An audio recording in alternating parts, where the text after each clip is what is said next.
They say the enemy is always on the outside, but sometimes the biggest threat to a military operation isn't hostile fire or a tactical failure.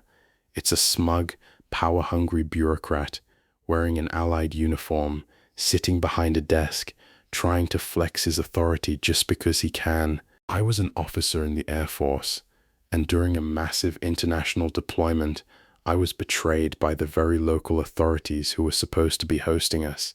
They tried to strangle our mission with absurd, deliberate harassment, but they made one fatal mistake. They forgot that when it comes to following orders to the absolute malicious letter, nobody does it better than the military. Our story begins a few years ago. We were taking part in a massive, high-stakes international exercise in Spain. This wasn't just a weekend drill. This was a massive logistical undertaking. We were deploying several heavy aircraft and a total of around 200 personnel to a Spanish airbase. Because of the sheer scale of the operation, I was sent in ahead of the main contingent. I was leading a small advance party of about 15 men, and our job was simple but critical. Prepare the ground, sort out the logistics, and make sure everything was completely operational by the time the rest of the 200 troops landed. The Spanish sun was blistering, the tarmac was melting our boots, and the pressure was on. One of our most crucial tasks was securing transportation. The base was massive, and to get our crews from the barracks to the flight line, we had rented roughly 50 vehicles. Now, getting 50 civilian rental cars onto a secure military installation requires a lot of paperwork. I had a meeting with the local base security liaison. Let's call him Captain Silva. From the moment I met him, he had this air of absolute arrogance, treating us not like allied partners, but like unwanted guests. He informed me of a brand new local rule. Each of us could only register a maximum of 5 vehicles under our name. Fine. It was an annoying hurdle, but manageable. So, my 15 guys and I got to work. We spent an entire day driving these 50 rental cars up to the main gate. Each of us would register 3 to 5 cars in our own names. The Spanish guards at the gate would meticulously note down our names on the vehicle access passes, print them out, and stick them to the windshields. At first, this went relatively smoothly. We got all 50 cars onto the base, parked them in our designated motor pool, and were able to hand over the keys to the incoming pilots, mechanics, and support staff as they arrived over the next few days. We thought the transportation issue was completely sorted. We were wrong. After just 2 or 3 days, the harassment began. Without warning, Captain Silva's office issued a new official notice. The rule had suddenly changed. From now on, each person was only allowed to have exactly 1 vehicle registered under their name. No grandfather clause, no grace period. We were suddenly in violation of base security. To fix it, we had to scramble. We had to pull our mechanics off the flight line, grab the pilots who were supposed to be resting, and drag them all to the main gate to transfer the excess vehicles from the advance party to the new arrivals. The whole agonizing process wasted 2 critical hours of our operational time, but eventually we got it done. That new arrangement lasted for exactly 1 week. We thought we had finally appeased Captain Silva's insatiable appetite for bureaucracy. But then, right in the middle of our most important training drills, everything grounded to a screeching halt. Suddenly, our cars trying to leave the base to go to the off-base housing were being turned back by the guards. Why? Because Silva had implemented yet another undocumented rule. The guards would no longer let any vehicle pass the gate unless the specific person whose name was on the registration pass was physically sitting in the driver's seat. It was absolute insanity. In a military operation, you assign vehicles based on dynamic needs. If a mechanic needs to rush a part to a broken jet, he takes whatever car is available. You don't hunt down the specific pilot who registered the car to be your chauffeur. This new rule completely paralyzed our logistics. Furious, I marched straight into Captain Silva's office. I explained, very calmly at first, that we assign vehicles according to operational needs, and that it was literally impossible to comply with this new rule without halting our entire mission.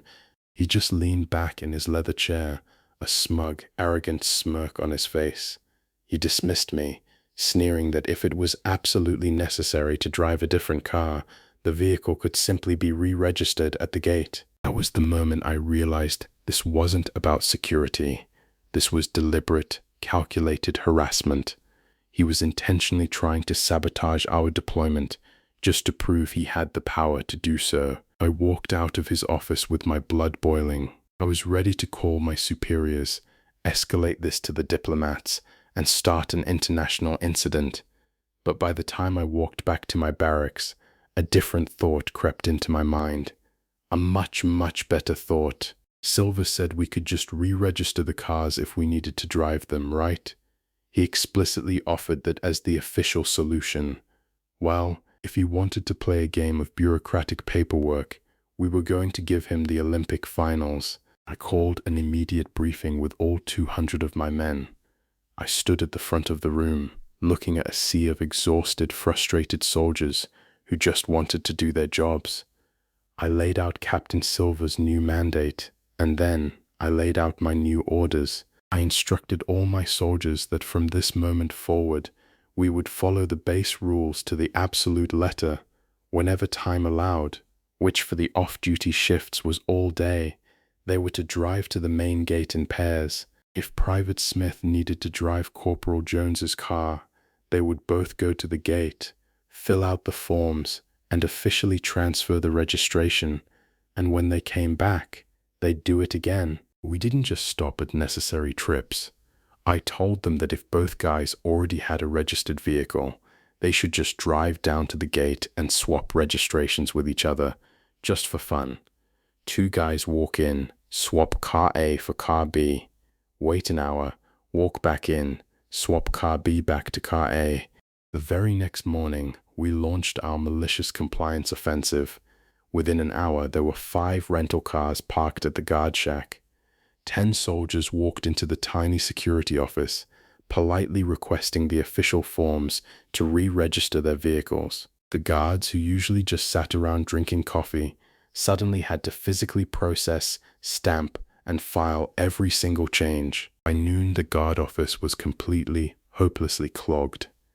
Every time an official finished typing up a new vehicle access pass, printing it, and laminating it, 2 more soldiers would walk through the door with identical requests. We were incredibly polite about it too. Just following Captain Silva's direct orders, sir, ensuring maximum base security. The poor guards were sweating through their uniforms. The line of cars waiting to get processed was spilling out onto the main access road, blocking delivery trucks and local base personnel. We had effectively turned their own security checkpoint into a catastrophic bottleneck. The sheer volume of paperwork was staggering. That one single official in the guard shack had to manually process around 50 vehicle registration changes a day. His desk was buried under a mountain of forms, carbon copies, and voided passes.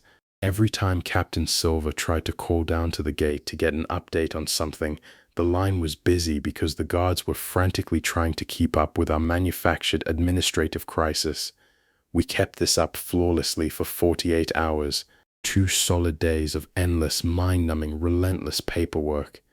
My men treated it like a game, competing to see who could politely request the most absurd registration swaps. And what can I say? After just 2 days of the main guard office being completely paralyzed by our endless vehicle re-registrations, a miracle occurred. The impenetrable wall of bureaucracy suddenly crumbled. We didn't even get an official memo this time. The guards at the gate just started waving us through. Suddenly, it absolutely no longer mattered whether the specifically registered person was sitting in the driver's seat or not. Captain Silva never brought it up again, and whenever I saw him on base for the remainder of the exercise, he refused to make eye contact with me. He tried to betray our operational agreement and use his authority to make our lives miserable. But he learned a very hard lesson about chain of command and military discipline. If you mandate a stupid, impossible rule to a group of 200 highly trained individuals, they won't just complain, they will execute that rule with such terrifying, overwhelming precision that it destroys the very system you are trying to protect. We finished our deployment without a single further issue, and I guarantee you, the Spanish base command will think twice before they try to drown an Allied force in paperwork ever again.